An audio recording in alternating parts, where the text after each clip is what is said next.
तुम्हें घमंड है ना, सूर न कटे तब के हर तकलीफ का बदला लूंगी मैं तुमसे। तुम तो जान ले ली मेरे शौहर की से। उस दिन का इंतजार करूंगा, मोहब्बत पर भरोसा हो जाए। तो जिस घर से लेके आए ना, लेके चले जाओ से वहाँ जाओ। हेलो फ्रेंड, एलेना जो बहुत खुश थी कि आखिर इसने शबरेज़ को पा लिया था, मगर इसकी ये खुशी शदीद गुस्से में बदल जाएगी जब शबरेज़ ऐन निकाह के वक्त इसे छोड़कर महर के पास चला जाएगा। इसे अपनी ये बेइज्जती बर्दाश्त नहीं होगी कि अपना सब कुछ दाव पर लगाने के बावजूद शबरेज़ ने इसे सिर्फ महर के लिए ठुकरा दिया था। अब वो हाथ धोकर महर के पीछे पड़ जाएगी। इधर काशान की महर को हासिल करने की दूसरी कोशिश भी नाकाम हो चुकी थी और इसकी महर को तलाक दिलवाने की जल्दबाजी शबरेज़ के लिए फ़ायदेमंद साबित हुई थी। और दूसरी बार इस तरह महर के हाथ से निकल जाने पर काशान बहुत तिल मिलाएगा, क्योंकि इसे महर तो नहीं मिल सकी थी बल्कि उल्टा इसकी अपनी बहन का घर भी बसने से पहले ही उजड़ गया था। अपनी इतनी घटिया हरकतों के बावजूद वो दोनों बहन भाई नाकाम रहे थे। इधर महर का बाप, जिसे ये बात समझ आ चुकी थी कि शबरेज़ किसी सूरत में इनकी बेटी का पीछा छोड़ने वाला नहीं है और महर की वजह से इनकी जितनी बदनामी हो चुकी थी वो इसकी वजह से महर को अपने घर में रखने पर तैयार नहीं होंगे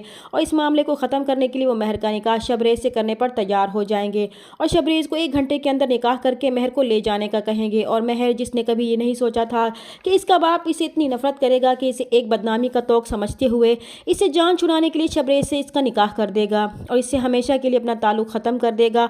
और यही बात इसके दिल में शबरेज़ के लिए नफरत पैदा कर देगी कि अगर शबरेज़ इसकी ज़िंदगी इस तरह जहन्नुम ना बनाता तो आज इसके बाप की आंखों में इसके लिए इतनी नफरत ना होती। महर का निकाह शबरेज़ से हो जाएगा तो शबरेज़ अपनी मोहब्बत पाकर बहुत खुश होगा। महर का बाप महर को शबरेज़ के साथ रुखसत तो कर देगा मगर अपनी इस बदनामी को सह नहीं पाएगा और इन्हें अटैक हो जाएगा और फिर इनकी डेथ भी हो जाएगी। दूसरी तरफ शबरेज़ के घर वाले, जो शबरेज़ के इस तरह अचानक ऐन शादी के वक्त चले जाने से अपनी होने वाली बेइज्जती से बहुत ज़्यादा गुस्से में थे।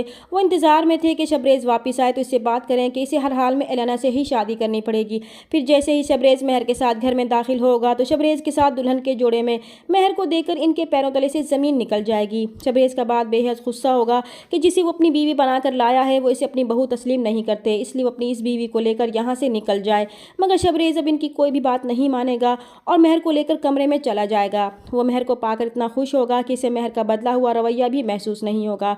फिर वो महर से अपनी मोहब्बत का इजहार करेगा तो महर इससे अपनी नफरत का इजहार करेगी कि इसे घमंड था कि वो अपनी मोहब्बत की जंग जीत लेगा। वो इसका ये घमंड तोड़कर रहेगी कि वो घुटने टेकने पर मजबूर हो जाएगा। इसने अब तक इसे जितनी भी तकलीफ़ें पहुँचाई हैं वो एक एक करके इन सब का हिसाब लेगी। वो पल पल इसे अपनी नफरत की मार मारेगी, वो इसे पाकर भी नहीं पा सकेगा। फिर वो गुस्से से कमरे की सजावट को तोड़ फोड़ कर अपनी नफरत का इजहार करेगी तो शबरेज़ इसकी नफरत को देखकर बहुत दुखी होगा मगर वो हार नहीं मानेगा और महर से कहेगा कि वो चाहे जितनी भी नफरत करे वो इस दिन का ज़रूर इंतज़ार करेगा जब इसे इसकी मोहब्बत पर फिर से एतबार आ जाएगा। दूसरे दिन जब महर को मालूम होगा कि इसके बाप की डेथ हो चुकी है तो वो तड़पते हुए फ़ौरन अपने घर जाएगी तो महर की माँ महर को देखते ही इससे नफरत का इजहार करेंगे कि इनके शोहर की मौत की जिम्मेदार वही है, इसी की वजह से उनके शोहर की जान चली गई है, इसलिए वो यहाँ से चली जाए और आइंदा अपनी शक्ल भी ना दिखाए।